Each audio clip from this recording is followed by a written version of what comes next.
Okay, and we are broadcasting. There's currently one attendee. Wonderful. Oh, now Okay. we're just on the 3. So I will welcome everyone to this electronic meeting of the East Bay Community Energy Executive Committee. And let's begin with the roll call, please, Stephanie. Alameda County. Emeryville. Here. Oakland. Here. Berkeley. Here. Hayward. Here. Thank you. You have a quorum. Wonderful. Thank you. And so we'll begin with public comments. It's a chance to comment on items that are not on the agenda. If there are anyone from the public wanting to comment on the individual agenda items, we'll take that comment as the item comes up. But are there any public comments for items not on the agenda? Stephanie? I do not have anyone signed up, but I do see that Alita Dupree has raised their hand. That's fine. We can call on her. Yes, sounds great. Sure, I'm setting that up so I can unmute her.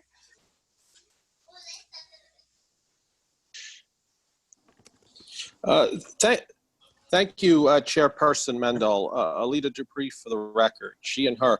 Yeah, as I was getting ready to join in the meeting, I was apparently I didn't see the sign up for the public comment protocol.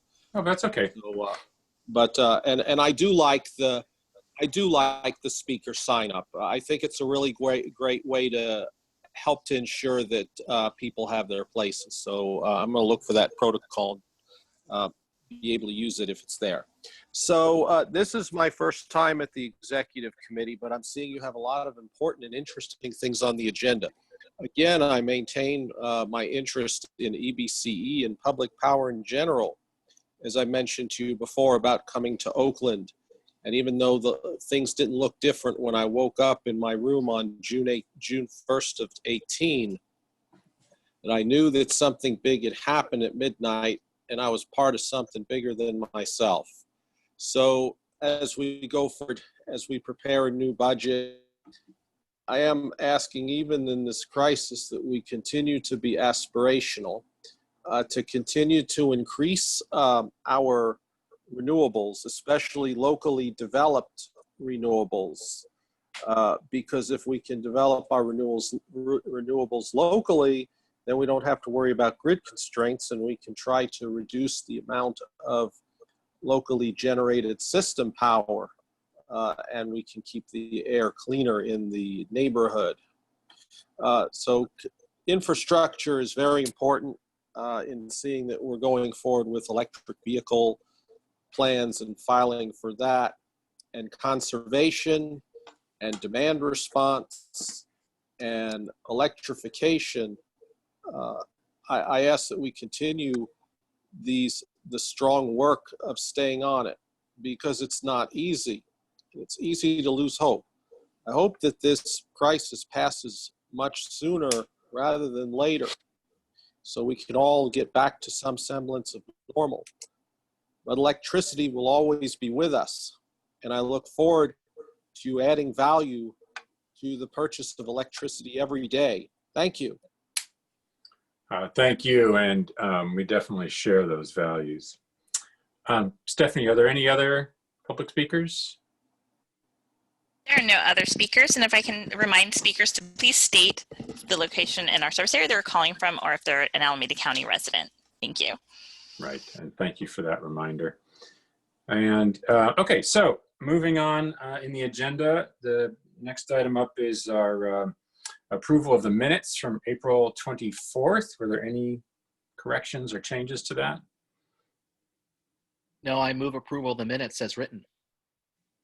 Thank you. Is there a second? Second.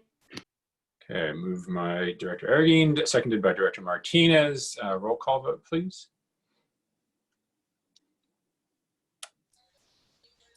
Berkeley. Yes. Emeryville. Aye. Oakland. Aye. Hayward. Yes. Thank you. Motion passes. Great. We're getting better at this. All right. So next item is contracts entered into. And Mr. Chassett, I'm sure you're going to be talking about that briefly. It looks like basically the same list we saw last night, I think. It is the same list that we saw on Wednesday. So no new contracts have been added to the list from in the last 2 days. Okay, then I think maybe the best thing to do is just to invite my colleagues, if there's any comments or questions on any of the items that you wanted to delve into in more detail than we were able to do on Wednesday, please raise your hand, let me know.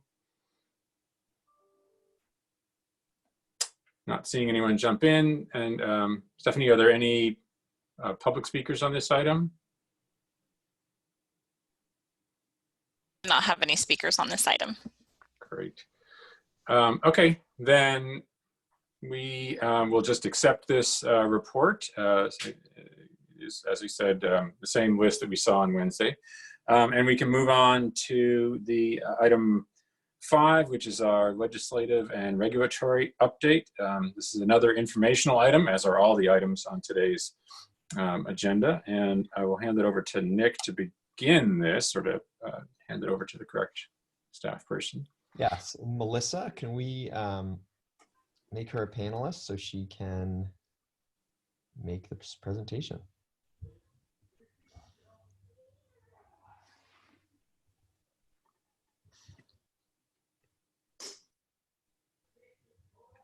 Melissa, you're now panelist.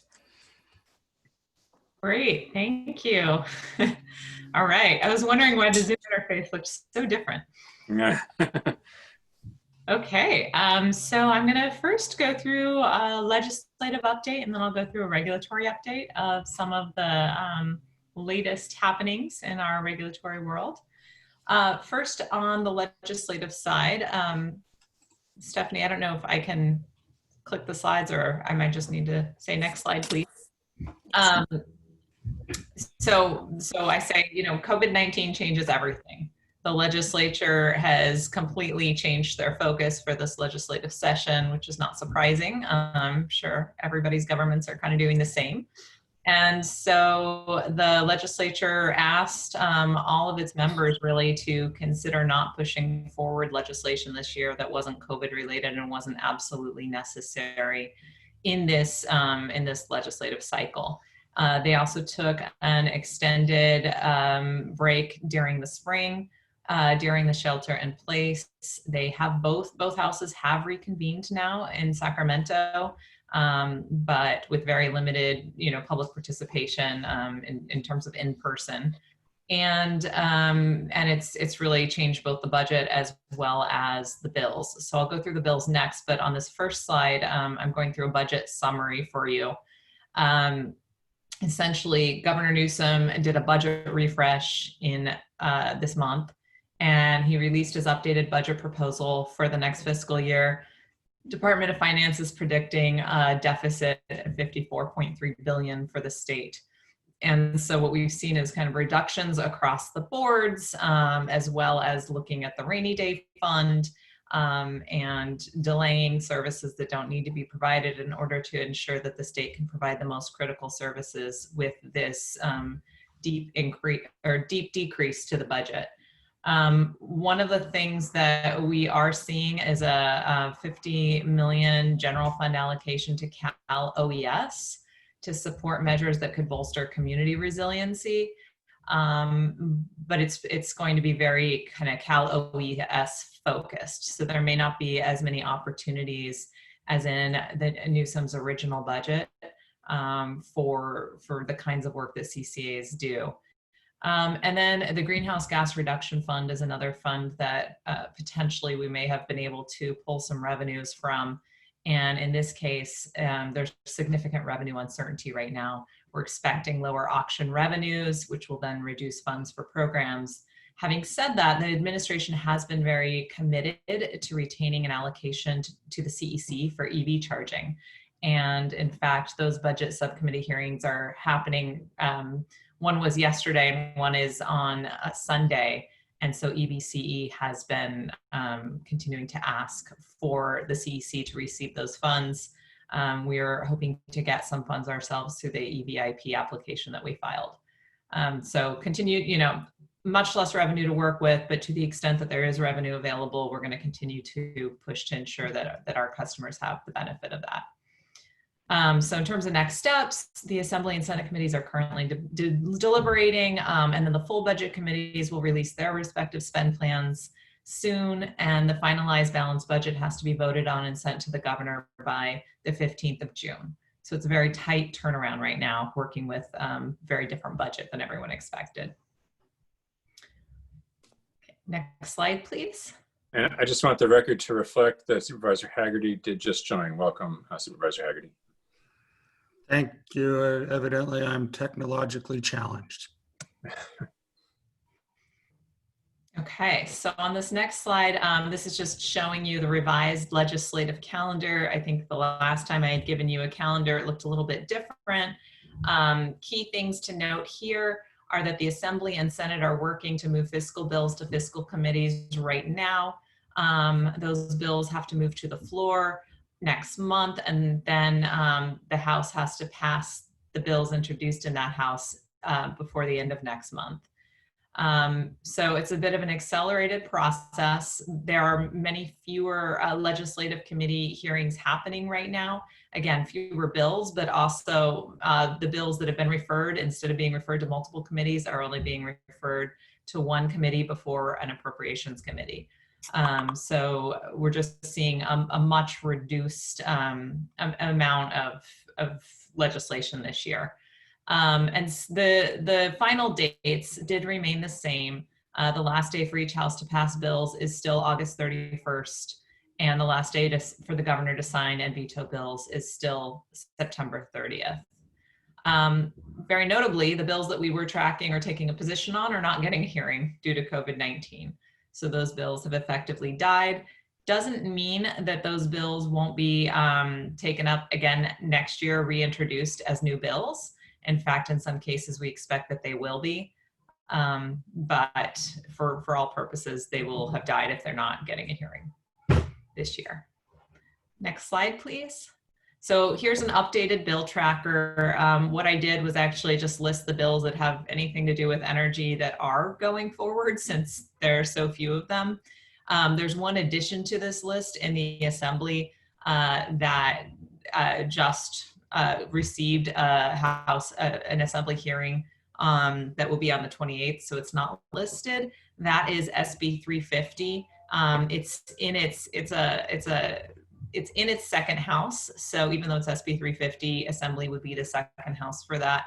And that bill would create an option to replace PG&E with a nonprofit public benefit corporation if PG&E goes bankrupt again or can't pull itself out of bankruptcy and is somehow unviable or a bad actor in the future. So it's kind of a backup to PG&E should PG&E fail kind of a bill. That one's on a very fast track. And so again, the Assembly will vote on that on the 28th. Of the other bills up here, I can certainly go through them if folks are interested, but most of these bills don't really directly affect EBCE, which is part of why either we have no position or we're just watching to ensure that any amendments, don't end up being concerning to us. I think SB 862 is the Dodd bill that would add PSPS events to the definitions of state of emergency. That one is probably going to be beneficial for our customers and to our local governments. The Stern bill, SB 1215, is one that we are continuing to watch. There's a number of parties trying to influence where that bill ends up, and so it is likely to be amended. And so we're going to continue to watch those amendments to make sure that they're not harmful for our purposes. But this is the updated bill tracker at this time. It's a little bit less exciting than it was a few months ago from my perspective, but you never know what's going to happen in the legislature. So we're always monitoring things closely. Okay, so thank you, Melissa. Why don't we pause here? I know you still have the regulatory update to give, but Director Kalb would like to weigh in with a comment or a question. So go ahead, Director Kalb. Thank you. Thanks for the update. Appreciate that, Melissa. So the other bill you mentioned about the PG&E backstop takeover kind of thing. Who's the author of that bill again? Senator Hill. Okay, oh, okay. And is the thing he's looking to facilitate or permit if the wrong circumstances come about, is that something along the lines of what Licardo and folks have been pushing forward, or is this totally different? This is actually different. So this isn't, this would be a nonprofit public benefit corp. It would not be a municipalization effort, which is what Mayor Licardi was looking for, or a co-op. This is a different type of entity. Okay. The language just came out. I haven't had a lot of time with it yet to do a deep analysis. And so I will, but it just came out yesterday. Okay, all right, thank you. Yeah. Thank you, Dr. Kolb. I would just say on the SB 350, that is one, it may not be directly impactful to EBCE, or it may, I don't know. But it is one that I think the various cities within EBCE are interested in. And so the extent to which we can analyze the bill and provide some information to Oakland and Hayward and Emeryville, et cetera, that would be useful and appreciated. Great. Okay, any other comments on the legislative update before we move into the regulatory? Not seeing any hands up, so why don't you go ahead, Melissa? Okay. Next slide, please, Stephanie. So on the regulatory side, I'm going to cover 3 different proceedings today: resource adequacy, the PG&E ERRA proceedings, and then the PG&E general rate case phase 2. Next slide, please, Stephanie. In RA, the big news is that the CPUC issued a proposed decision on the central buyer issue. This was the issue that they had issued a proposed decision on back in December of 2018, and that we and many other parties had fought against. Essentially, it would establish the investor-owned utility as a central buyer for all local RA, including for all of our customers. Unfortunately, the newly issued PD very closely tracks the original PD. So the same concerns that we raised, a year and a half ago, we're reiterating at this stage. So PG&E under this proposal would buy all local RA for our customers beginning in 2023 and recover their costs for that in a delivery charge.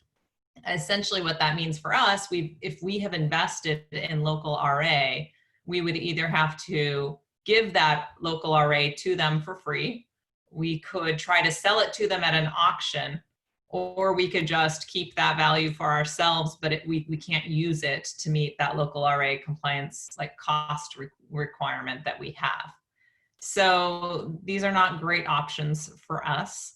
We think that this proposed decision eliminates an important part of the value stack for local RA projects. When you think about doing our local projects going forward, it disincentivizes us investing in load reducing distributed energy resources because it doesn't properly give us credit for those investments that we're making. So what ends up happening is our generation costs go up, so our customers' costs go up, but our customers don't get a one-for-one credit on their delivery charge because that benefit is spread among all of PG&E's customers. So essentially, this makes investments in projects that have local RA riskier and more costly. Since we are in a local RA area, the Greater Bay Area local RA area, this is incredibly important for folks like us, where these kinds of investments that we make do give us this RA credit. So we've been advocating for some key changes to the PD along with a broad coalition of folks. We've gone in for ex parte meetings. The PD was held. It was originally supposed to be voted on the 7th of the month, and it was held. It could be voted on as soon as the 28th, but we are hopeful that we will see either a revised or an alternate proposed decision or another hold before the 28th so that we end up with a better outcome. I think we've seen a couple of the commissioners did call in the environmental groups to come do a joint ex parte So it does seem like they're really going through all of the issues that the parties have raised. We sent in a coalition letter earlier in the week with logos from, I believe it was 26 organizations, a wide crosscut of organizations. And so we're still kind of in a waiting pattern, but hopefully we'll get some clarity soon and some real key changes to this proposed decision. Happy to answer any questions, or I can move on to the ERRA. Okay. So the ERRA proceedings, you may recall there's two different kinds of ERRA proceedings. The first one is called the ERRA forecast. And this is an application PG&E has to file to set both the bundled customer generation rate, which we use for our rate discount, as well as the PCIA rate that our customers pay. And then the other type of proceeding is an ERRA compliance proceeding, and that happens after the fact to ensure that PG&E put the right elements into their rates, so that it was done accurately. So more of an accounting, audit,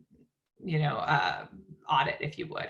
And so there are several ERRA proceedings kind of underway. Right now, the 2020 forecast proceeding has really kind of concluded, and the new PCIA rates from that are now in effect as of May 1st.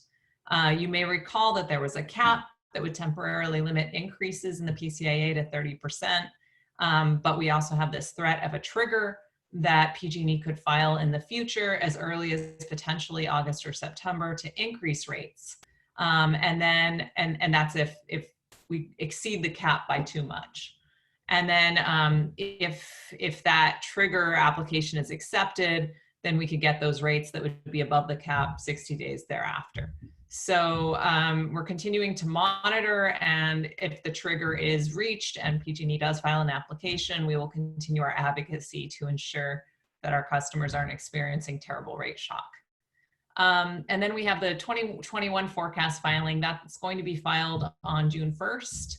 That'll give us some insight into the 2021 PCIA rates and bundled customer rates. But it's a pretty limited view from June. They have to do an update filing in November, and that's when the numbers get a lot more concrete. And then in theory, those rates would go into effect Jan 1, 2021, but as we know from history, it often doesn't quite that early. So we'll see what we'll see, and we'd be happy to update you once we have some insights into that 2021 filing. And then finally, the 2019 compliance proceeding is underway.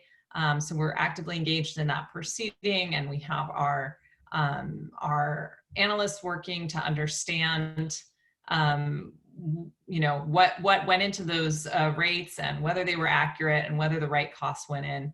And if we find some inaccuracies, then we'll be asking for disallowances so that essentially it's a correction to the PG&E rates and a credit to customers. Okay. So can you go back for just a second, Melissa? And that fourth bullet in the middle there, delay is possible, though not necessarily a good thing. Now, in the past, the changes to the PCIA have always been negative. So delaying them has generally been, less bad. So why, are you hoping for a positive change to the PCIA next year, or? I think it's more that when you delay, we still accrue those costs. And so we still end up paying them. And so how much do you want to continue to accrue, and when do you want to just start paying those versus having this massive amount that needs to be recovered at a later time or potentially compressed into a shorter period of months? Okay, no, that's not necessarily a good thing. Got it. Yeah. Thank you. I don't see any other hands up, so keep going. Okay. So then on the next slide, I just want to update you on PG&E's general rate case phase 2 application. So every 3 years, PG&E has to file their general rate case. Phase 1 is designed to decide how much money PG&E can collect. Phase 2 is the rate design part of the case. So it's how they collect that amount that was approved in phase 1. And so that looks at different customer classes and how their rates are designed and how much each of those pay. It's how do you divide up the pie, essentially. And so CCAs are pushing for a few things. We're looking at rates that have a more clear breakout between the wires piece and the generation charges. Today, that's all kind of mingled together. It can be very intransparent and hard to audit and hard to understand those payment mechanisms, and you might have cross-subsidization happening. And so we want PG&E to really start moving to breaking out the different charges by type. We also have been pushing to have PCIA appear as a separate element in tariffs for all customers. And this is something the PUC has agreed that the utilities have to do. So this is the proceeding where they're actually working out those mechanisms for how to make sure that on the bundled customer bill, they also have a line item that says PCIA. It's not just our customers. And I think that will also help for our customers to understand, you know, today when they become a CCA customer, they suddenly get this new charge on their bill. They don't know what it is. They don't realize they were paying it before because it was just embedded in the rates. So it actually makes rate comparison a lot simpler. And then finally, we want to make sure that the rate design is friendly for distributed resources, so that it can encourage things like fuel switching, vehicle charging, those things that are important to us. So in terms of schedule, PG&E served their updated testimony on the 15th. And then on the next slide, it has a little bit more of the schedule. There you go. So there's some public participation hearings that are occurring right now. And then the Public Advocate's Office will serve their testimony in August. We will have an opportunity to serve testimony in end of September. And then we can serve rebuttal testimony in January with evidentiary hearings in February. So this one is not a case where you have some really impending deadlines. This is going to stretch out over the course of the next year. But rate design is important, so I wanted to make sure you were aware of this case. And that's the regulatory update for this month.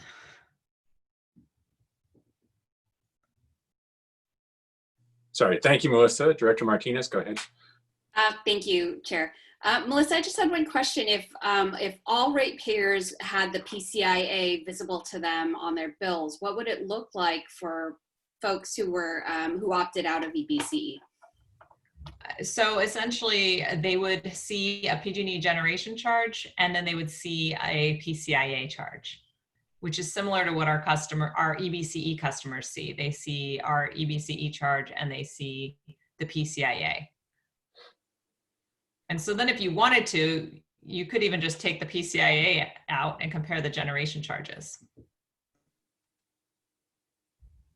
Okay, thank you. Yeah. All right, thank you. Any other committee members wanting to comment, questions?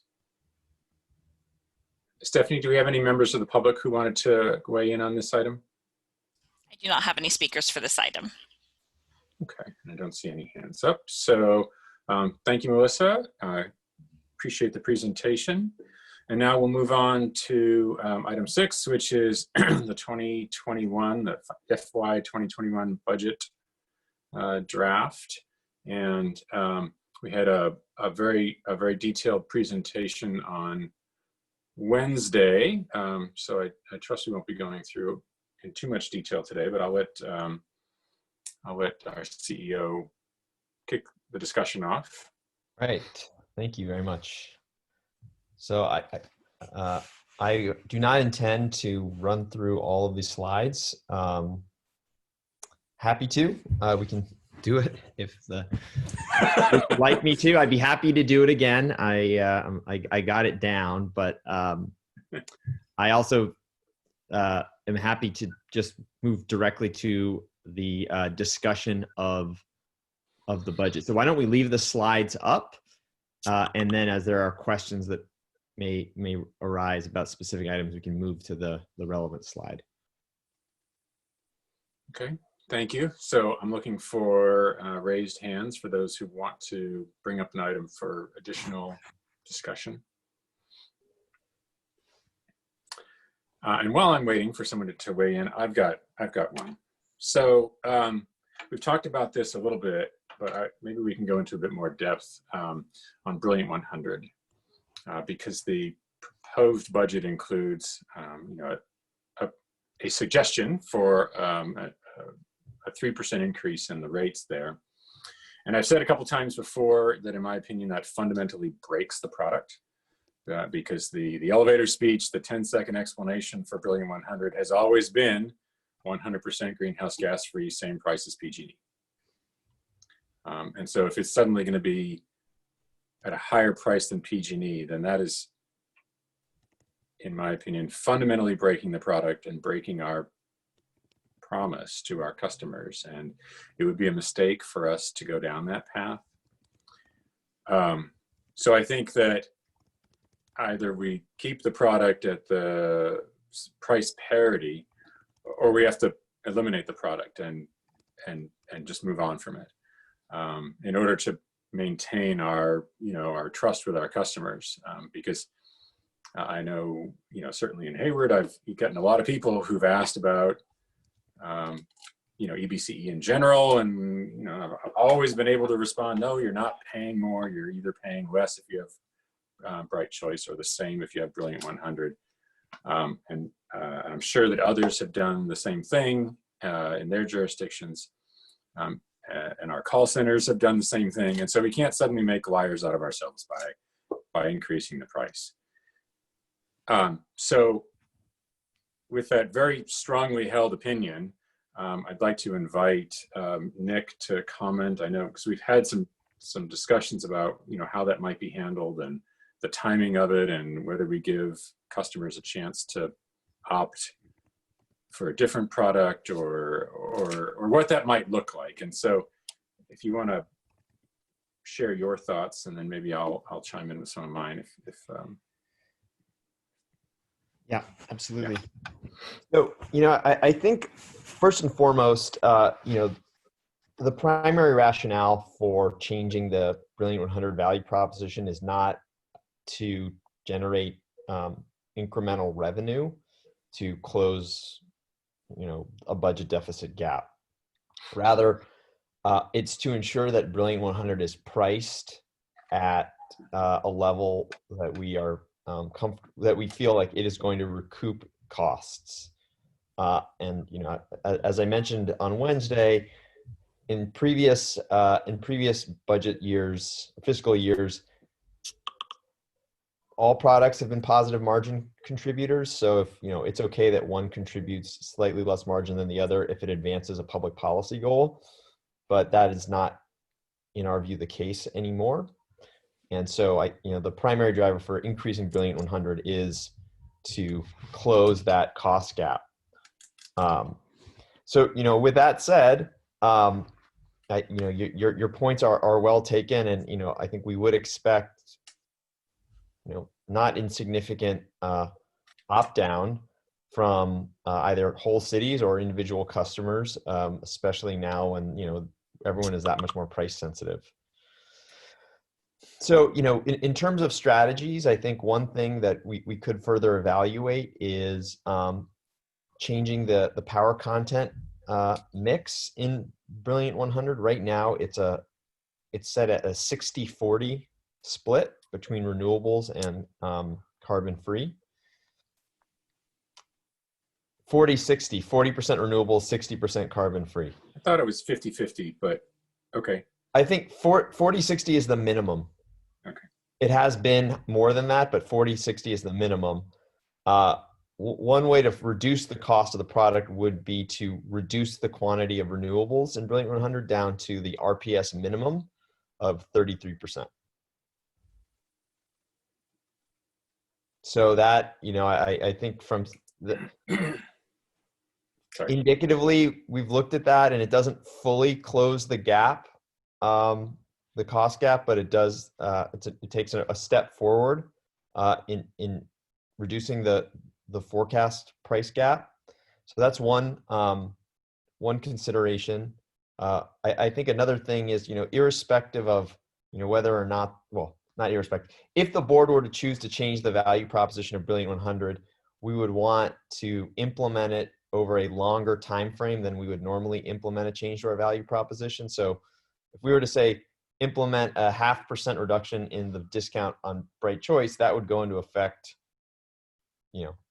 July 1. I think in the context of Brilliant 100, if we are raising the price beyond that of PG&E, it would make a lot of sense to say implement that on September 1st or even October 1st, under the premise that city councils may want to evaluate whether or not they want to opt their whole community down or opt their whole community up to renewable 100, because once you're paying a premium, would you rather just be 100% renewable?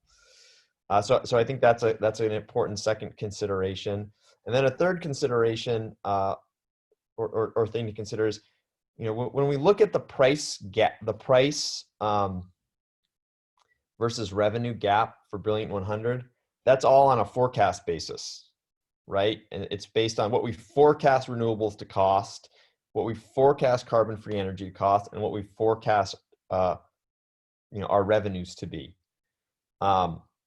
So one thought we've had is, do we freeze incremental opting into the program? We say we're worried that this is a money losing rate, but we'll know more in 3 months or 6 months. And so, because we don't want to create more risk to the organization with significant new participation in the rate, we say, as of this date, this rate is closed for the next 3 months or 6 months. And then in 3 months, we reevaluate, our cost forecasts for Brilliant 100 and some of our revenue forecasts, and then come back and say, if it indeed is a margin negative product, we should either raise the rate or potentially close the rate at some point. So those are some of the ideas that we have been thinking through as sort of additional things to pursue. Thank you. I'm going to follow up on that a little bit. I think that, closing the rate is probably a good idea given the uncertainty, closing it to new members so that we don't, make the problem worse while we figure out how to deal with it. Lowering the renewable content, while extremely unfortunate, is a viable option. That doesn't, in my opinion, fundamentally break the product. It would still be 100% greenhouse gas free, which is the core tenet of the product. And those two things, those two actions, which I would suggest we strongly consider taking like almost immediately, maybe July 1st, could buy us a little more time until September 1st or October or whatever to figure out what to do long term. On the long term, it cannot be more expensive than PG&E. I tried to say it sort of nicely, but I feel really strongly about that.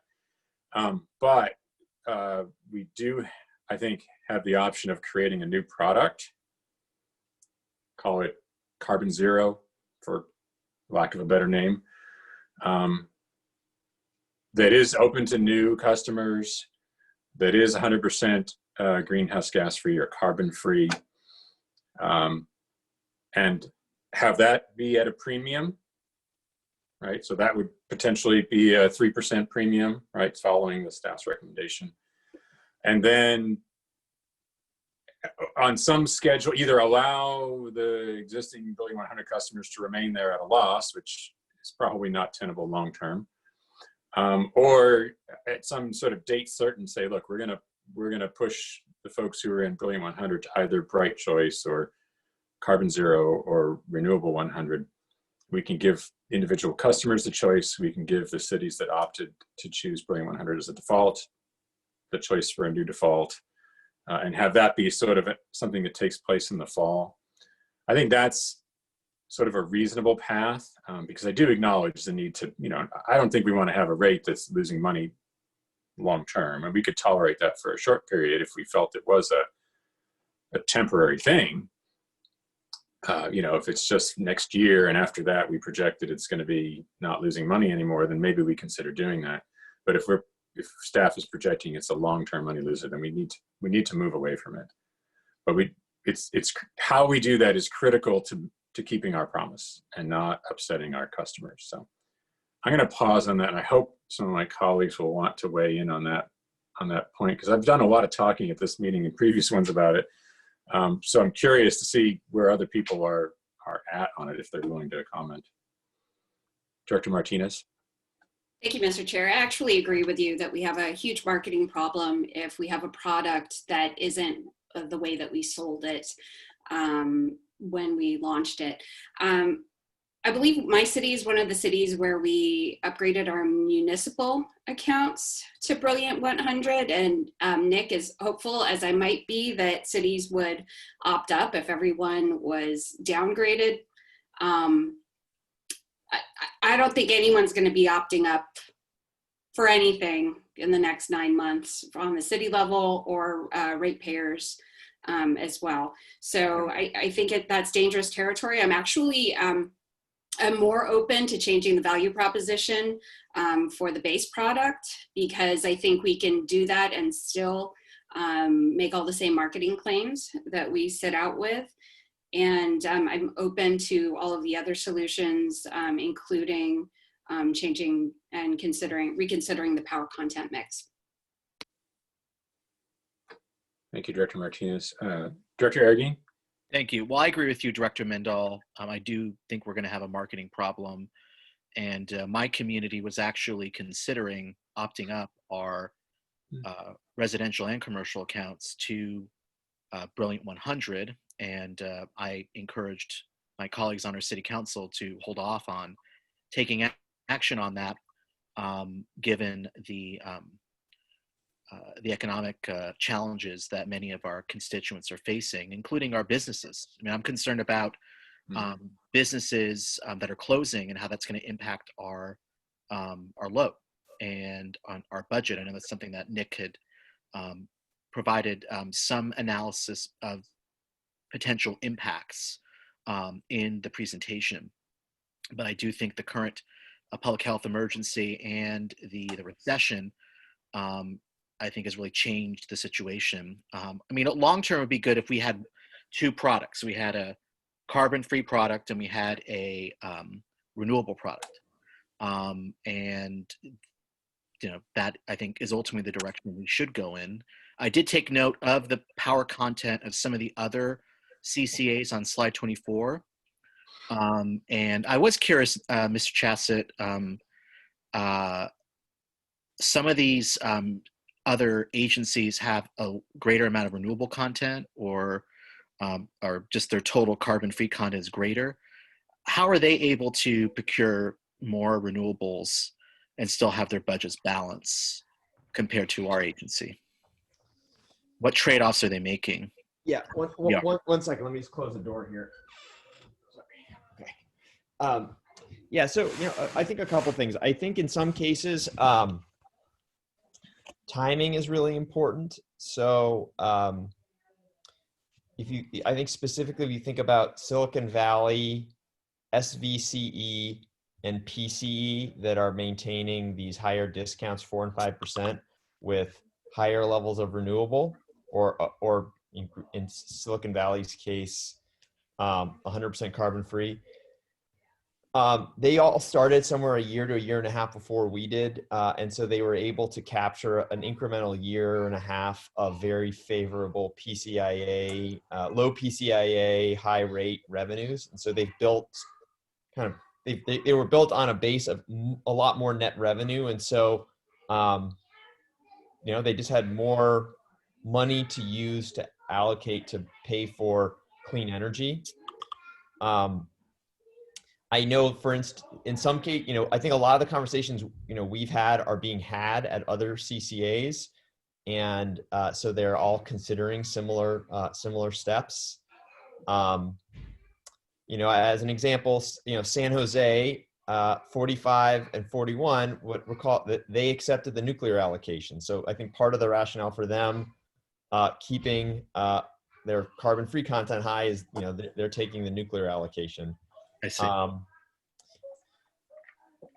In some cases, like an MCE 61%, some of that is benefiting from the fact that they've, having been around for over 10 years, they have solar and wind projects that they've already built. So, I think as our projects come online, our cost of renewables is going to decrease, and that's going to allow us to bring more renewables into our mix. Well, that was actually going to be my question was, as projects that we have long-term PPAs with are coming online, that is going to enable us to increase the amount of renewable content at a much lower cost, which could mean that there are maybe savings that could be applied to look at adjusting the power content in other ways.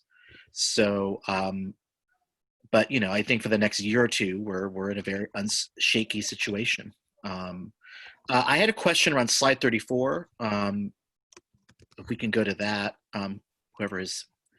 So these alternative budget scenarios. So you would propose a staff recommendation on a balanced budget, which included reducing the, value proposition by 0.5% for Bright Choice to a 1%, and then increasing the premium for Brilliant 100 to 3% above PG&E. And that would achieve a balanced budget. Are you also asking for board direction on these alternative budget scenarios as well? It seemed like this was not necessary to balance our budget for June, but rather you're looking for direction to address any potential unanticipated budgetary impacts in the future. Could you clarify if you're seeking guidance on these particular alternatives as well? Yeah, so what we were seeking to do with these alternatives is, our presentation is our base case. Yeah. There are considerable risks that we're facing that could deteriorate the situation for us. And so the challenge there being, we don't have a lot of buffer here, right? If we see higher uncollectibles or higher costs, we're not building in the buffer. So I think part of and I think that's really alternative 3 is we don't have a lot of slack. If we were to pursue alternative 3, that creates a little bit more buffer. Alternatives 1 and 2 maintain the same level of overall revenue, kind of the ratio of revenue to expense remains the same. It's just, alternative 1 is really looking at let's prioritize the discount over local development. And alternative 2 is let's prioritize local development and further reduce the discount. Yes. And I would say our base case sort of is in the middle of those two. So with alternative 3, does that assume no increase in the local development budget by 2.7 million? Correct. Yeah. Alternative 3 is we're trying to generate an incremental 2.7 million in buffer. Yeah. So is that an increase beyond the 4 million that is projected in the proposed budget? I think as one of the slides there was I think we talked about the reserve accounts. There was a $4 million allocation that was proposed to the local development budget, if I'm not mistaken. I'm sorry, I have some crying going on in the background. No problem. Can you sort of say that again? Oh yeah, there was a slide. Let me actually find it, and I can ask. I think it's slide 21. Go to slide 21. So this is. So is the 2019-20, is that what we put into the local development reserve account this fiscal year? It would be what we will put into the reserve account once the audit has been completed. So in November. Okay, got it. So this that would not change under your proposed budget. Correct. No, exactly. That's really talking about, that's using funds from the last fiscal year. It's not for this upcoming fiscal year. I'm just trying to understand the alternative scenarios, and thank you, Mr. Chair, for indulging me. Does that assume no contribution to the local development budget or a $2.7 million contribution? Okay, so in our current budget, yeah, we're actually not forecasting any or in the base case, we're really forecasting a balanced budget. So we would have no dollars to contribute to any reserves, because you contribute to reserves if you have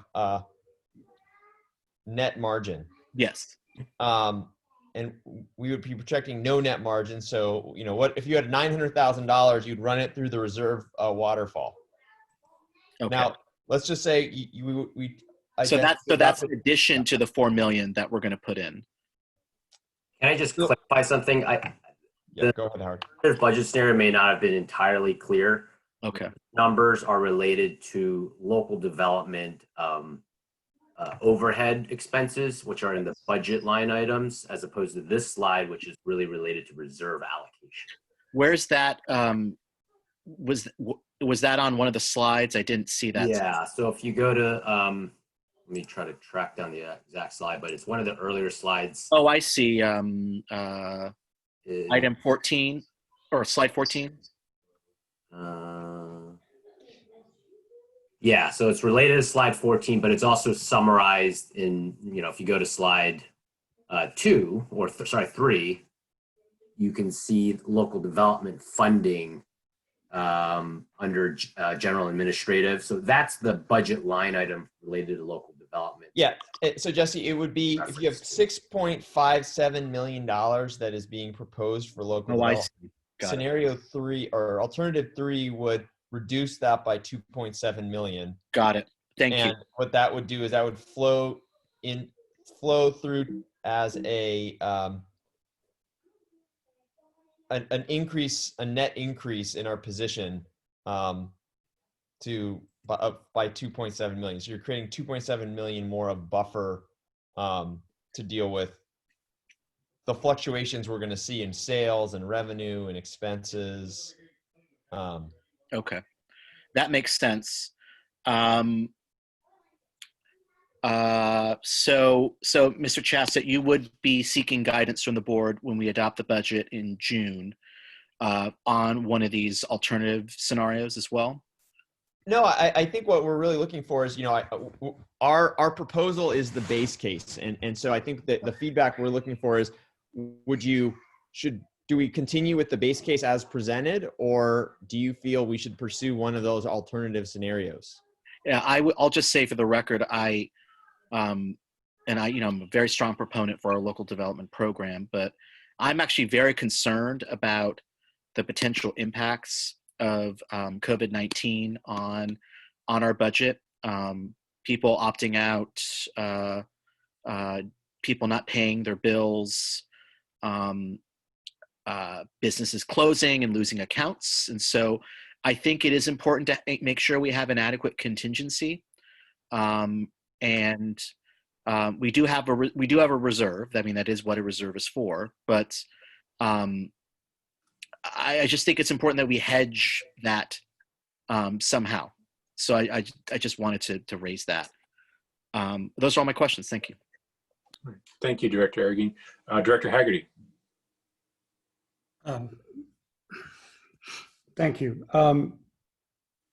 First of all, I want to associate myself with a lot of the comments of Mayor Arreguín and Councilmember Mindell. One of the reasons I was interested in really getting involved in EBCE in the beginning was to be able to provide sustainable energy at a cost that is lower than PG&E. And I haven't wavered from that. I think if we did anything different, it would make a lot of elected officials look like a bunch of liars. And so I think that has to be involved in every decision that we make. And I've never felt that even being 1.5% was really that great of a reduction.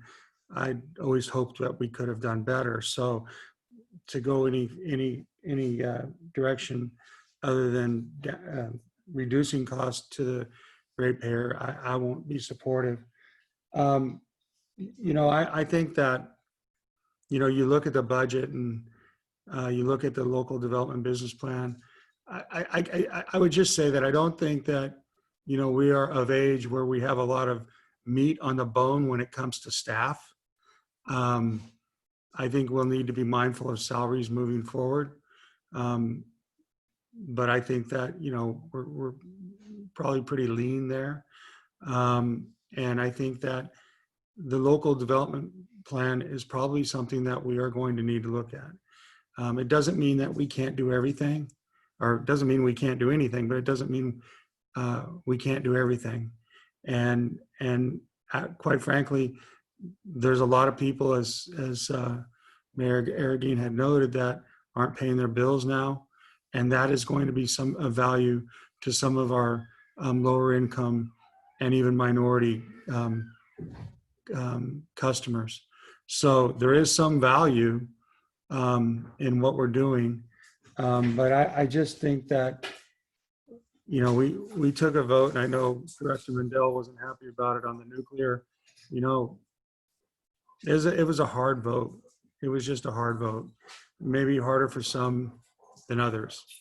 But that is something that we're going to need to be mindful of. And we didn't take it, so we're going to have to figure out where else we can get it. So I basically think that staff is pretty much going in the right direction, and I think that we need to, like Alan and I'm sorry, Councilmember Mendel and Mayor Arreguín have stated, that you know, we need to keep our promises with the public.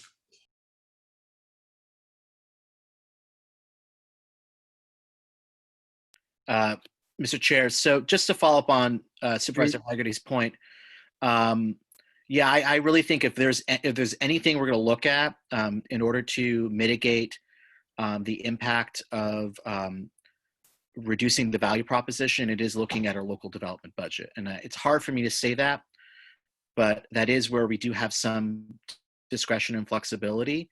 And I think it's more important to keep the promises we made to our ratepayers and not lose more customers. And also to be mindful of the economic impacts it's having on people who are losing their jobs or seeing a significant reduction in income, or businesses that are struggling, and get us through this period of time. And that could be a short-term thing, but I think that's where we have some flexibility, and I think we need to consider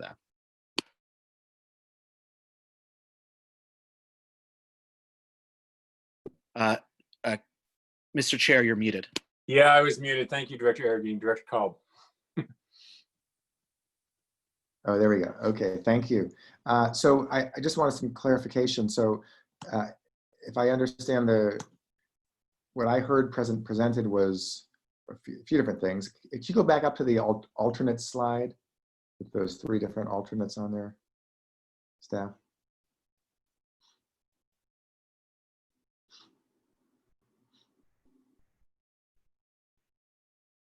Not that one. Sorry, just a moment. My slide froze. Okay, no problem. Thank you, Stephanie. Thank you for all you're doing. You're great.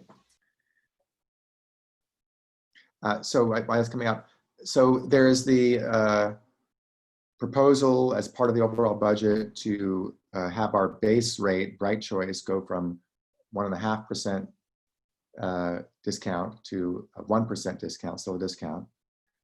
I am completely and totally fine with that, as I've said before, and I think for budgetary reasons we should do that. So I was unclear if part of the discussion was concerned about that, or if the discussion was concerned about going beyond that to the Brilliant 100 proposal to go above the equal of PG&E.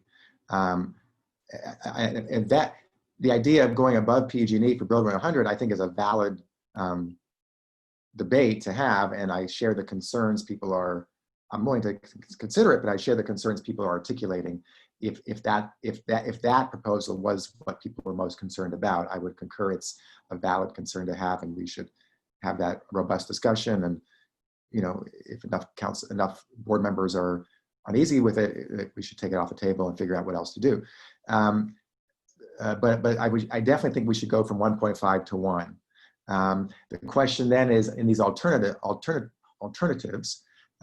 do we go down from 1.5 to 0.5 to achieve either alternative 2 or alternative 3? I don't have an answer. I don't have a feeling about that yet.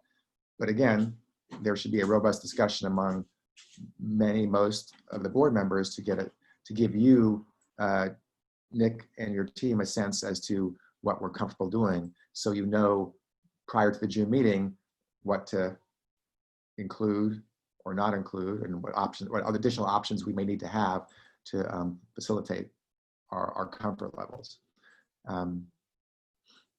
Yeah, and I'm wondering if we need here, I mean, these 3 alternatives are very specific to the Bright Choice value proposition. Are there other alternatives from your what you believe is going to be your proposed budget, that we also should be considering that are not about the Bright Choice, but about other things, whether it's staffing or power mix or whatever else, local development business plan or what have you. Are there alternatives we're going to see for that as well?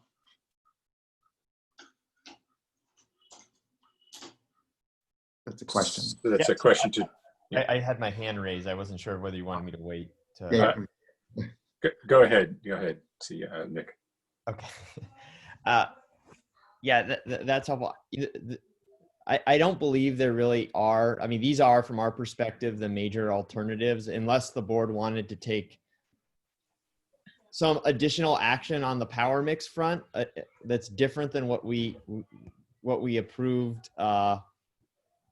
Call it, a month ago. I think the options really have to do with where do we want to end up with our value proposition? Where do we want to end up with our local development spend? And then there's also a question, I think, related, but also kind of independent about how do we deal with Brilliant 100? I do think we face the challenge that Brilliant 100 today, we can't support for sort of at its current cost structure, we can't support it financially for, forever. So either we have to see prices come down such that we can support it, or we have to do things to address those costs. Those could be changing the power mix in Brilliant 100 to reduce those costs. They could be closing the rate to see whether the market, see whether rates and costs improve. They could be increasing the costs relative to PG&E.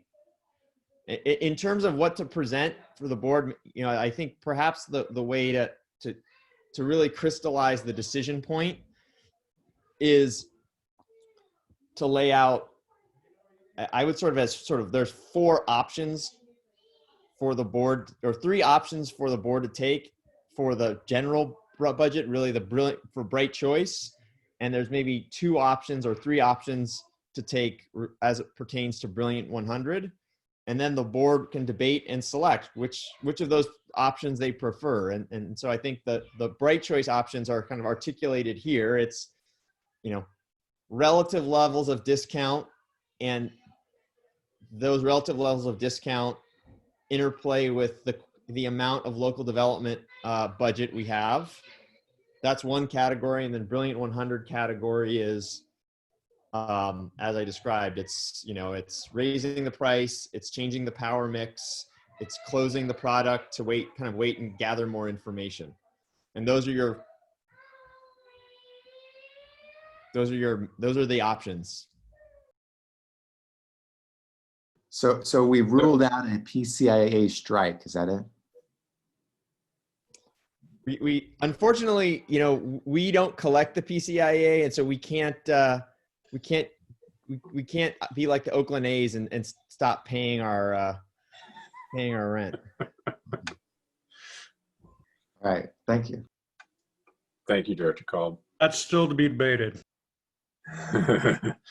So let me sort of try to wrap this up a little bit.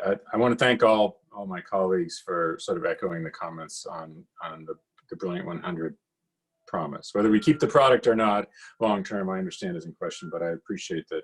I didn't hear anybody saying it's okay to raise the price on it. We got to figure something else out. So thank you all for that. I really do appreciate it.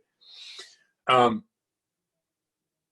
I think I heard general agreement on, the idea of freezing it to new customers, considering reducing the renewable content to buy us some time.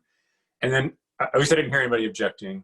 And then I'd be curious, Nick, and not today, but when it comes back for a decision, if you could try to look out a little farther into the future for Brilliant 100 and try to project, as you said, renewables are going to be getting cheaper once we own them. And so, if we lower the renewable content to 33% or whatever the RPS minimum is, if we, freeze it to customers and then have our renewable projects come online, does that mean that in 18 months suddenly Brilliant 100 isn't losing money again based on our best projections? In which case the board may decide to weather the storm and use some of our rate stabilization reserves to bridge the gap, or does staff project long term it's going to be a money loser as best as we can tell, in which case we have to move people off of Brilliant 100 and into other products. You're muted, Nick. One of the things that I think is just we didn't maybe highlight enough in the budget just about Brilliant 100 is, we're suggesting we need to go to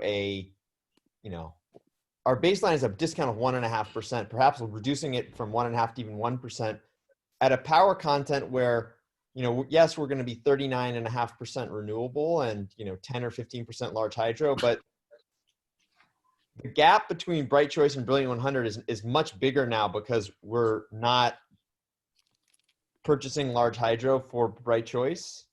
So it's no longer a 15% difference. It's more like a 40 or 50% difference.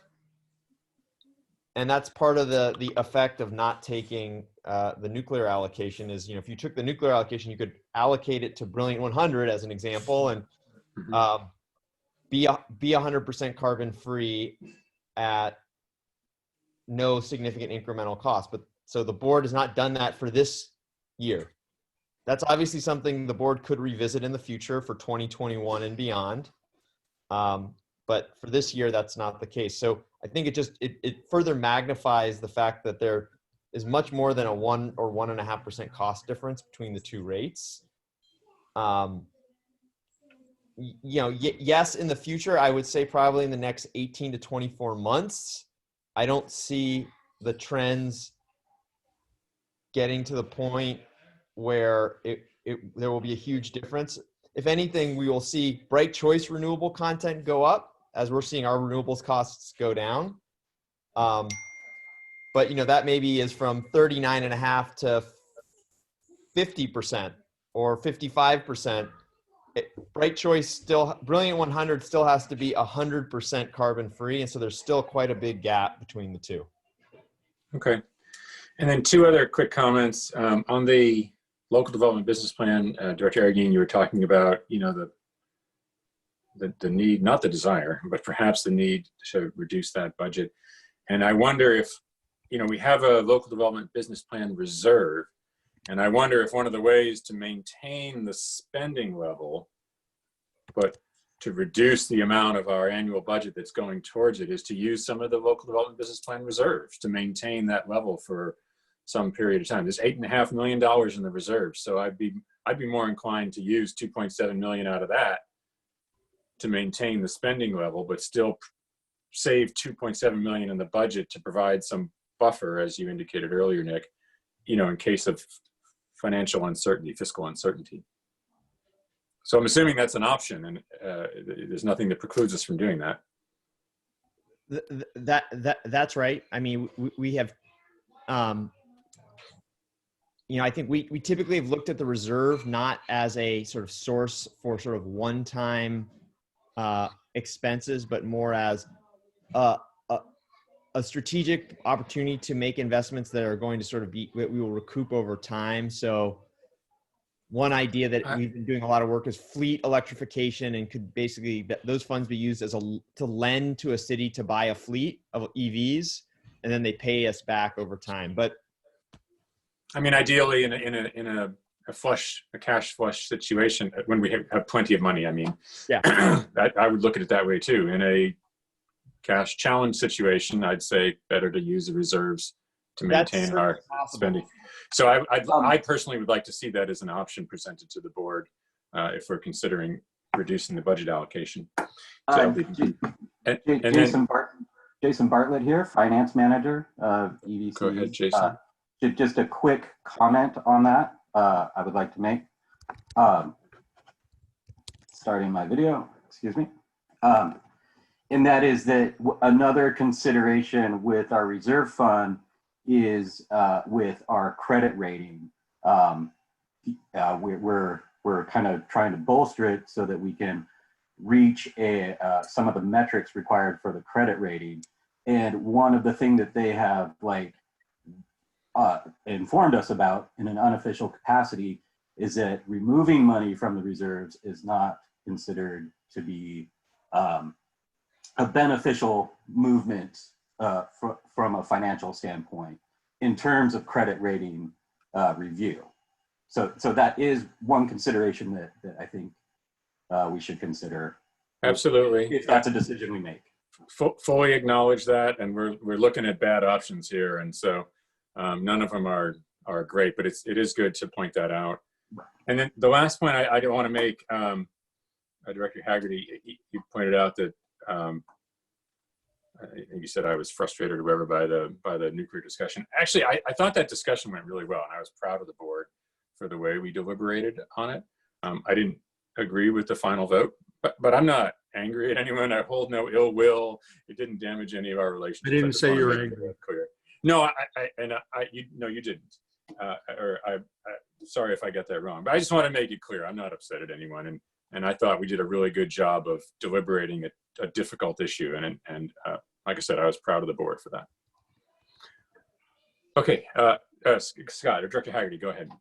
Thank you, Mr. Chair. I first of all, I was going to actually say what Jason said in relationship to our reserve funds and how it affects our credit rating. I think that's something we need to be extremely mindful of. But having said that, in relationship to COVID-19, I mean, I hate how much this has consumed our everyday life, but it's a fact. And the effects of COVID-19 is, I guess, a marathon, not a sprint. And it's going to be around with us for a long time. And having said that, I'm reluctant to have discussions based on the fact that we are a new company and the fact that our interest rates are so very important to us. I'm reluctant to have any discussions at this point, me personally, about going to any reserves. That might be a discussion we want to have in another year, maybe. But I think for the upcoming budget, we need to hold the line on the reserves. We need to show our creditors that we are financially responsible and leave those reserves alone. So I know they're there, but I don't think now's the time.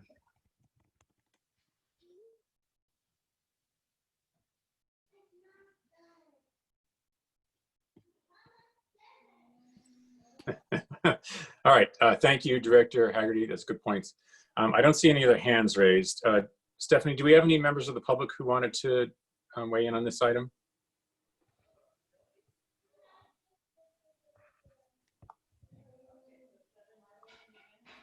Looks like Blair B does.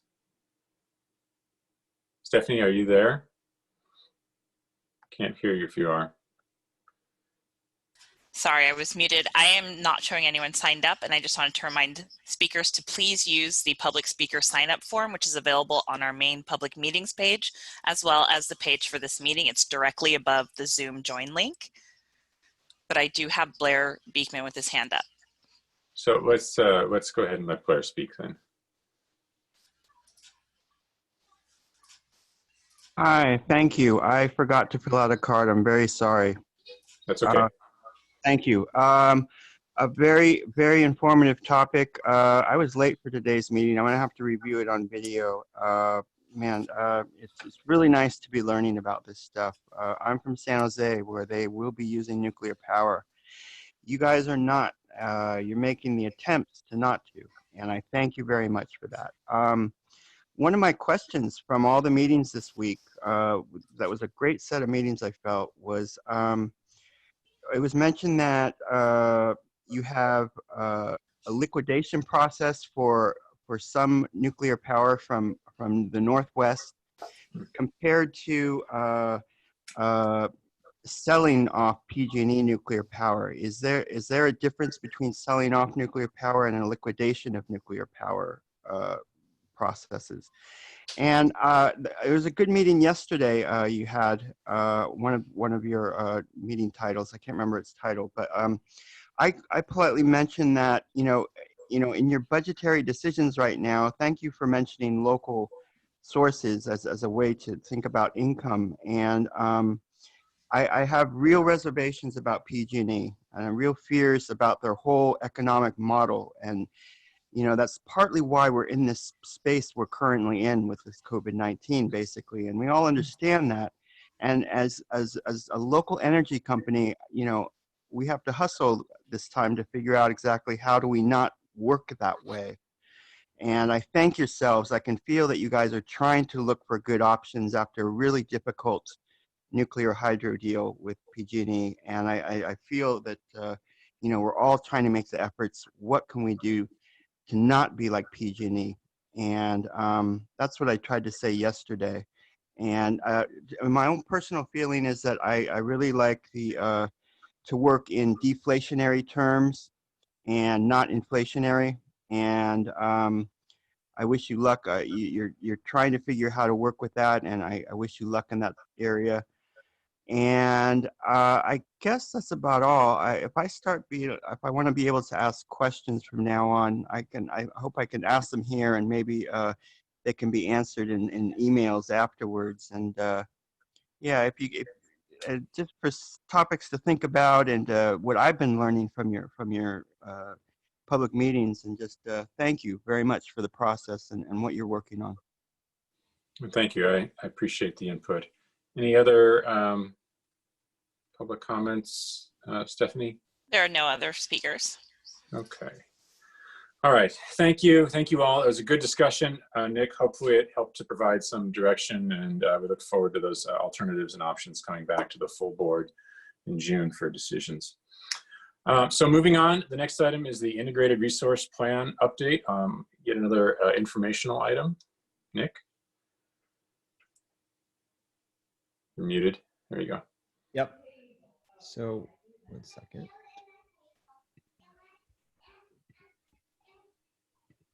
Can we pull up the item, please?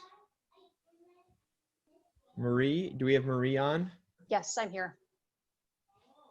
All right, Marie, please Great, take it thank you. away. Executive Committee, thanks very much for the opportunity to update you today. You may recall that I presented briefly on EBCE's integrated resource planning efforts in our January board meeting. And I'm here today to give you an update on how work is progressing and to update you on some changes that have occurred at the CPUC that are resulting in changes in our timeline. Stephanie, will you go to the next slide, please? So as I highlighted back in January, the EBCE team is embarking on this analysis in two phases, if you will. The first phase, we're focusing on just complying with the CPUC's requirements. I'll be talking in a moment about how those requirements have changed over time. But phase one is really a focus on ensuring compliance with our regulatory obligation. Phase two is focused on doing supplemental analysis that will contribute to EBCE organizational strategy around GHG reduction and around resource procurement and identifying costs and a variety of trade-offs associated with that. This is still the structure that we're using. And I want to highlight that because of changes in the CPUC timeline, we now have the requirement to file our CPUC compliant integrated resource plans by September 1st, which means I will be coming to the board on July 15th or in the July meeting and requesting board approval on the compliance only portion of our work. The plan is to then come back to the board in September and do a compare contrast of the compliance portion of the work with the supplemental organizational strategy work that we're also doing. Next slide, Stephanie. So what I want to go through here is just an overview of what some of the changes are that have come from the CPUC. Originally, we were asked to do an IRP compliant study looking at a state requirement of achieving 46 million metric tons of GHG emissions or less by 2030. the CPUC recently added a requirement that we also do a case solving for 38 million metric tons of GHG by 2030. And so every load serving entity in the state is allocated a proportional share of GHG emissions that adds up to that total 46 or 38 million number. EBCE's share for in the 46 scenario is 1.4 million metric tons. In the 38 scenario, it's just under 1.2 million metric tons. And then I have this or squiggly number because I want to highlight that embedded in the total allocated share, the CPUC recognized that there are behind the meter combined heat and power resources in our respective territories. And these are industrial, manufacturing and other power plants that add up and contribute to our GHG emissions, our regional GHG emissions, but we don't actually have any control over their output. We are not contracted with them in any capacity, but they are contributing to our share of GHG emissions. So that or 900,000-ish number, that's very much my shorthand math calculating what EBCE energy procurement emissions we actually have to work towards. And just recognizing that it's not looking at the 1.4 or 1.168 number is not telling the whole story. We're really trying to hit a target that's lower. So the big change that I wanted to highlight is doing these two different compliance scenarios. We have a number of, the specific input requirements are largely the same. The CPUC has clarified that there are certain resource categories that they want us to study, like pumped hydro or long duration storage. And then again, a big change is that the filing due date is now September 1st. On the next slide, I'm going to talk to you a little bit about, I'm going to give a little bit of context about what these GHG emissions mean and how it compares to EBCE today. But before I go forward with that, does anyone have any questions just about this slide? I don't see anyone raising their hand. Okay, so you can keep going, Marie. Thank you. Stephanie, we go to the next. Thank you. So here we have some very rough estimate numbers. We estimate that our 2020 total load, total demand will be about 5,900 gigawatt hours. Our Bright Choice total demand will be just under 4,900 gigawatt hours. As we know from our previous discussion, Renewable 100 and Brilliant 100 customers don't, their energy products do not produce any GHG emissions. So when we're estimating GHG emissions, we're really only calculating against Bright Choice customers. So if we use the PG&E hydro allocation and the 39.5% RPS methodology that was approved by the board last month, our current estimate is that our emissions for this year, for 2020, will be about 970,000 metric tons. Going forward to 2030, if we were doing the exact same type of procurement that we're doing today, and if Bright Choice customer load didn't increase at all, our emissions would be about 537,000 metric tons. We know that this is not going to be the case because, as you can see with the two red highlighted numbers, our load today is 5,900 gigawatt hours. By 2030, with additional jurisdictions, our load is going to be, our total load will be 1,000 gigawatt hours greater. So this 537,000 is a as of today looking forward estimate only. The other thing that I really want to emphasize is that the way that we do procurement today is not going to be the way that we're doing procurement in 3 years, or the way that we're accounting for procurement in 3 years. As we talked about during the budget discussion, today all of our procurement is short-term contracts. We're using fixed price energy transactions. We're procuring RECs in a short-term way, procuring carbon-free energy in a short-term way. We don't have our own long-term contracts that are online and generating yet. When those resources actually do come online, and as we bring on more and different resource types, number one, some of those renewable resources actually do have a certain amount of emissions associated with them. But also, and even more importantly, when you look at generation from intermittent renewable resources like wind and solar, predicting their output is harder than predicting the amount of output we're going to get from a fixed quantity contract, the type of contracts that we are using today. So as we look at the future of what our forecast for demand is and what our forecast for supply is, there's a lot more uncertainty on the supply side. There's uncertainty about what will actually be generated. There's also a lot of uncertainty about how much of our generation will be curtailed for economic reasons or because of congestion on the system because of the overbuilding of renewables. And all of these factors will contribute to our GHG emissions, and will, if there's a lot of curtailment, we'll end up having to buy more system power, just general power from the CAISO that carries an emissions factor.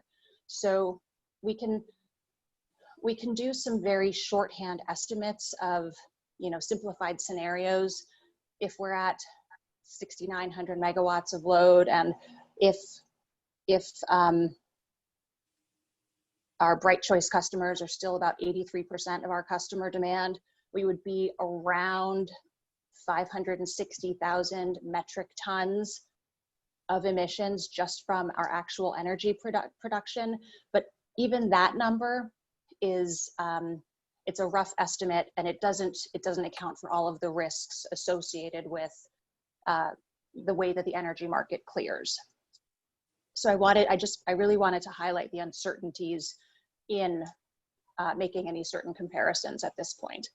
Before I move on to the next slide, does anyone have any questions about these different emissions benchmarks and the comparisons? Again, I don't see any raised hands, so why don't you keep going, and okay, great. At the end. Thank you. Okay, so this is my last slide. As I come back to you and give you updates next month and then request a sign off on our compliance filing in June, I wanted to give you an overview of how we will be presenting information to you. The first two scenarios are the compliance scenarios. And so we will be reporting on our estimates of how much carbon-free energy EBCE would be generating in these compliance scenarios. Also the total metric tonnage of GHG emissions. We'll talk to you about any reliability trade-offs that we recognize. We'll identify what we think are reasonable estimates of cost, or our best estimates of the cost of these different scenarios. And then the resource mix, spot market, short-term versus long-term transactions, and how this impacts our risk management policies.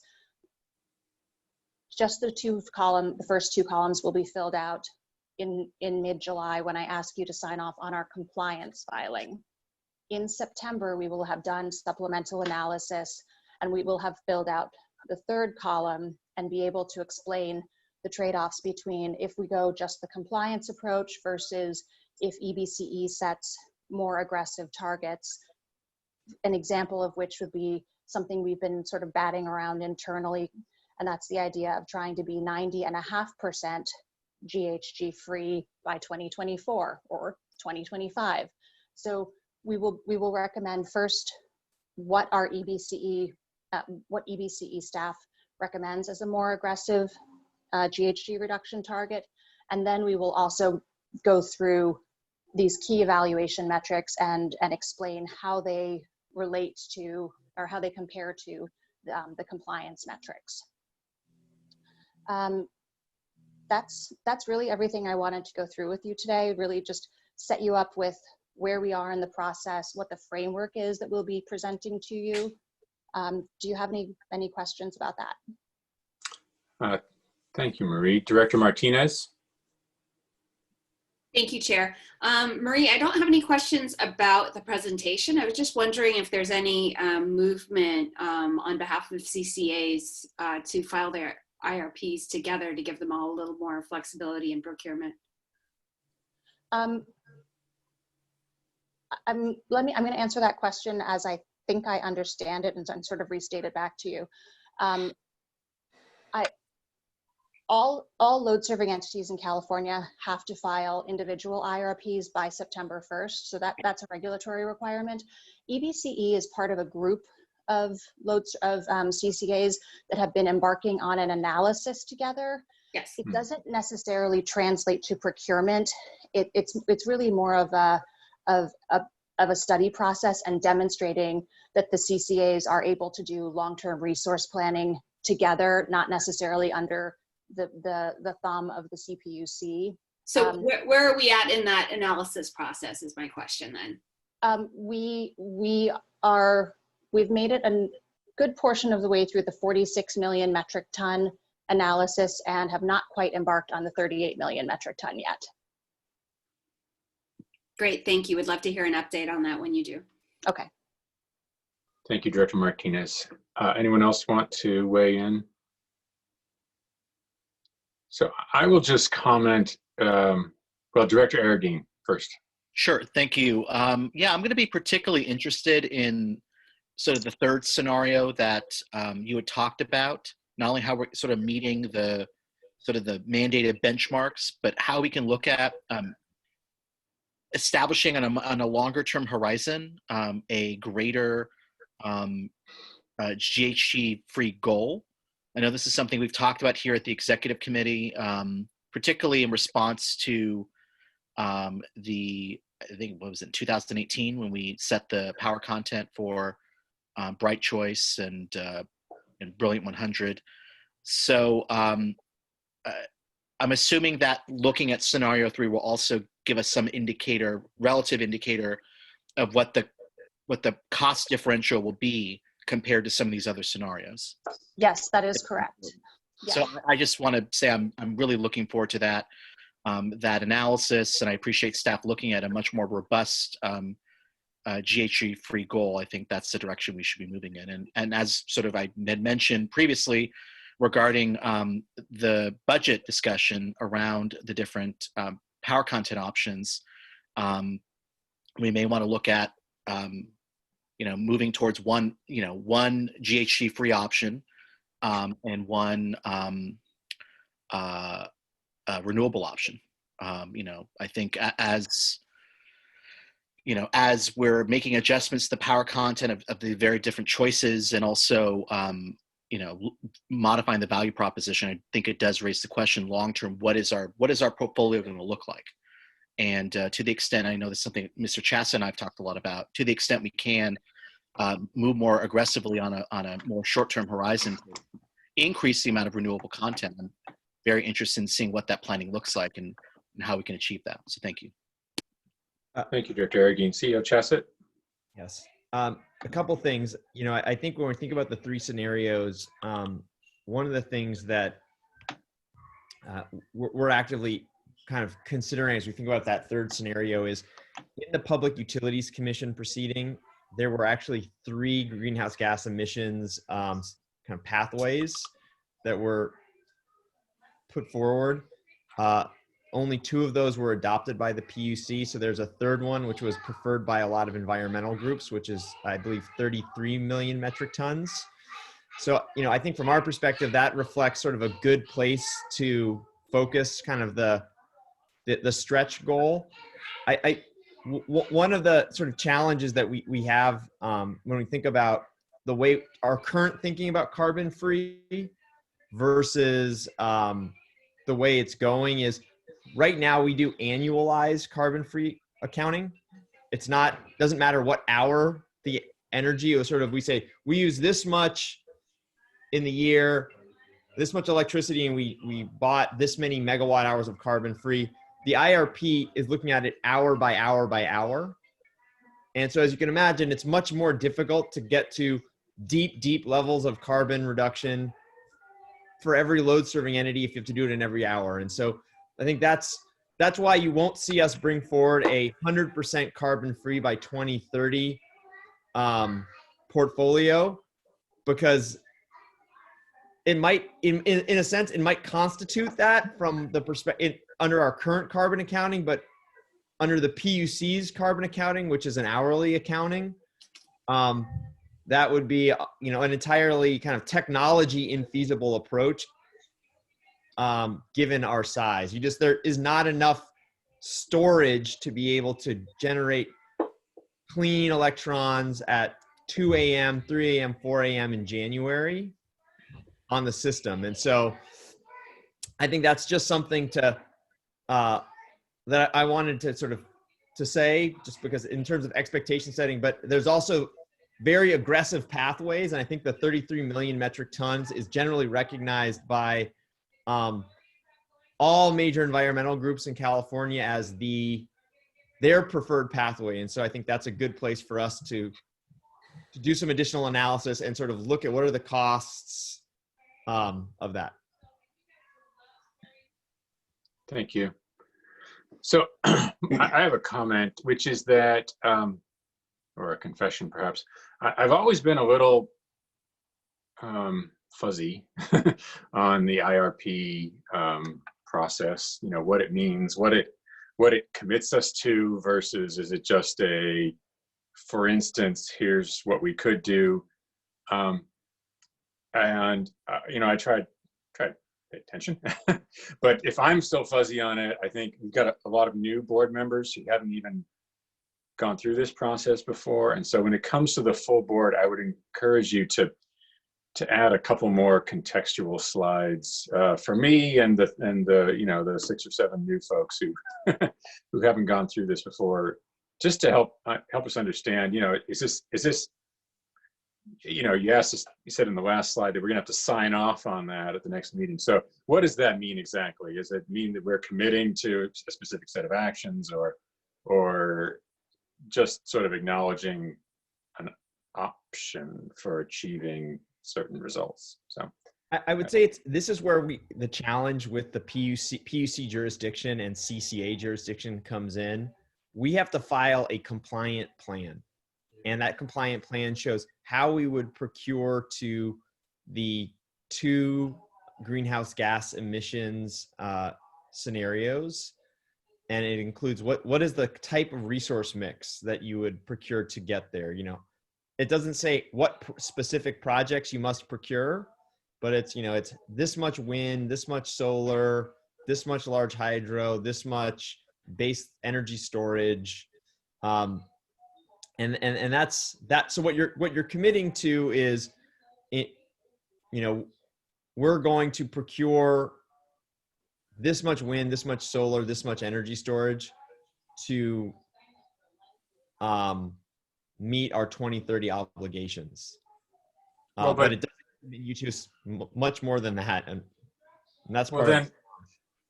All right. So that follow up on that. So if we have our IRP includes some wind and some solar. But suddenly solar becomes cheap and whatever, and we end up buying only solar, a ton of solar. Are we then in violation of our IRP, or have we achieved the results in a different way, so we're okay? That's kind of the core. Marie? We will have achieved our results in a different way. Being confused with how California does an IRP is for good reason, because it's different than the way the rest of the world does it. Well, thank you. That's kind of you to say. I appreciate it. In California, the CPUC makes all CPUC jurisdictional load serving entities follow what is now a very prescriptive process and use all of the same inputs and all of the same assumptions to result in 2 different scenarios that the CPUC can then add up, so they have a sense of what needs to be true to meet our greenhouse gas emissions reductions goals. In the rest of the world, individual load serving entities like utilities actually work on plans that are pretty meaningful and say, these are the coal plants we're going to shut down. These are the gas or wind plants that we're going to build. They're like the capacity of them. Here, it's more of a soft setting of like, sort of what factors need to be true to achieve greenhouse gas emissions reductions goals. And so if we anticipate that we're going to, if EBCE files a plan, plan 1 says we're going to execute 500 more megawatts of wind contracts and 600 megawatts of solar, the capacity factor associated with those are different. The way it counts towards system RA is different. We could absolutely change our minds. We might not be able to build more wind in California. There are things that could happen that are outside of our control that could prevent us from following these plans, or for economic reasons, as you highlighted, we might just want to do something different. And so it's not about just the numbers, 500 megawatts of wind, 600 megawatts of solar. It's also the capacity factors and other things that are built into it. If we don't do the wind, we might have to do 1,600 megawatts of solar. And so on the procurement side of the house, we know what those trade-offs are, but the CPUC process is meant to like sort of give an idea of what has to be true to work in this direction. So translating that into lay terms, what I'm hearing is that it's sort of a proof of concept more than a contractual obligation that we're entering. That's a perfect way of describing it. All right, thank you. I would also just note that this is a sort of, call it a 10-year horizon plan. Every 2 years, we will file an update to the IRP, which is our ability to readjust things. So it's not as if between now and 2030, suddenly, you procured twice as much solar and half as much wind, that it catches everyone by surprise. There are pretty regular updates that happen between us and the CPUC and through this formal IRP setting process, where it doesn't just switch in a day's time without as a surprise, I should say. Got it. Thank you all for dumbing it down for me a little bit there. So I don't see any hands raised, any other hands raised. So Stephanie, do we have any public comment?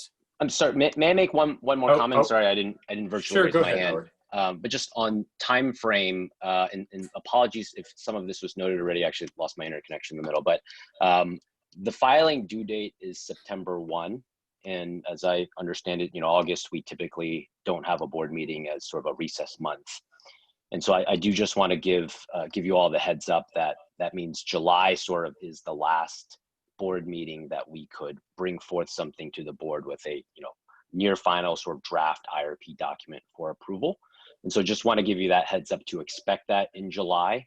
And obviously leading up to July, of course, we will be bringing forward some results in the June meeting. And then we are right now tentatively scheduling a board retreat like we did a couple times last year for early July. I think July 1 is the soft date that we're going to try to target for that.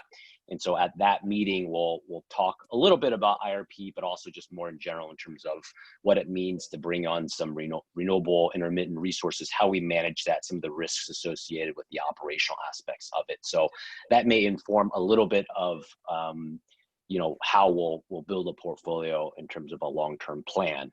And so just want to give you a heads up. We certainly always strive to give more time on these things, but because we're losing August, we may be a little crammed in time in July to try to get something in front of the board. So one, I'll apologize in advance for that, but just want to give you as much of that heads up as possible so you know what to expect in the next couple months. Appreciate that. There's also the potential for the full board to designate like the executive committee to make a final decision on some tiny piece of it if it isn't quite fully resolved in July. Not ideal, but it's an option that doesn't require all 15 or 16 board members to get together. Okay, thank you, Howard. Stephanie, do we have any public comment? I have one speaker, Blair Beekman from Fremont. Blair, if you could please clarify your location when I unmute you. Okay, you're unmuted. No, he's not. Hello, am I now? There we go. Yes, go ahead. Thank you. Hi, Blair Beekman, Fremont, California. I'll learn to say. Thank you for that lecture. I guess it was very interesting to learn the last question at the end about exactly how the California energy allotment works. That's important to me. I have important goals for 2023 about real positive sustainability energy possibilities that can present themselves at that time, by that time. And, you know, it's the work we do now that I think can bring that on. And you guys are talking about that today, and thank you. And I also noted that it's a lot to work on, and I understand that. And so I thank you. I wanted to also ask about, just as a point of reference, as a way to talk about an issue with the public in a public setting in the future. You're talking. It was mentioned about hydroelectric power usage concerns. I guess you know it was spoken in this last lecture. And is there a way in the future for yourselves to, when you're discussing this item and talking about it with the public in these public meetings, how you talked about you're not getting any allocation from hydroelectric power at this time, yet you made this deal with nuclear and hydroelectric power that it has to have some sort of power coming from hydro. So, but yet at the same time, you're saying in other times where there's no allocation for hydro use. And what is that discrepancy about, and how can you make that more clear in the future? And I guess those are the sort of questions I would like to ask yourselves. And thank you for this item. Okay, thank you, Blair. You know, Nick, I don't know if you want to try and take a stab at providing some clarity on that, the hydro question, or if that is maybe something for an offline conversation. I can actually take a quick stab at it as well. I think that Go for it. I think I must have misspoken if I said that we are not taking a hydro allocation. What I meant to do was on my slide where I was, my context slide, I was trying to explain that in the April EBCE board meeting, the board approved EBCE taking a hydro allocation from PG&E. So that is an assumption that was built into the number of metric tons of GHG emissions that I was representing as an estimate, that we are taking it for 2020, and I am assuming that we are taking it effective at the same volume in perpetuity going forward. We have not taken the nuclear. There's no nuclear embedded in these very rough estimate calculations. So I think maybe it was a mistake, an issue of me misspeaking, and also just a lack of clarity about you know, a reference to an April decision that I should have been more specific on. That's shorthand to the board, but maybe not to an audience member. So that's a good suggestion. We can just be a little bit more clear going forward. That's great. Thank you for that follow-up. Okay, I don't see any other public comments. I don't see any other hands up. And I still don't, so we will, thank you, Marie. Thank you for the presentation, and we'll move on.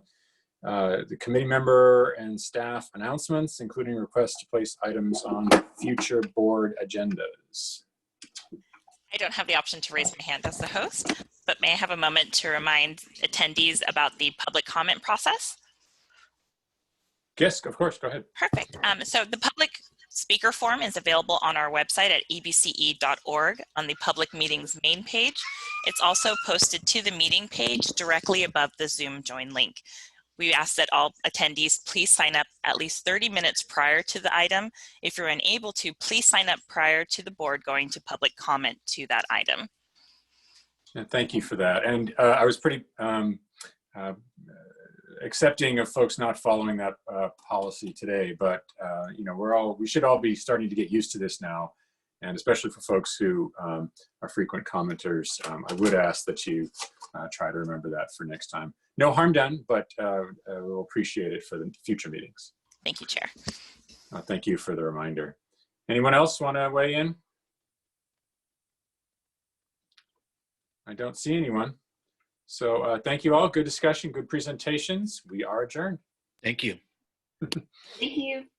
Bye.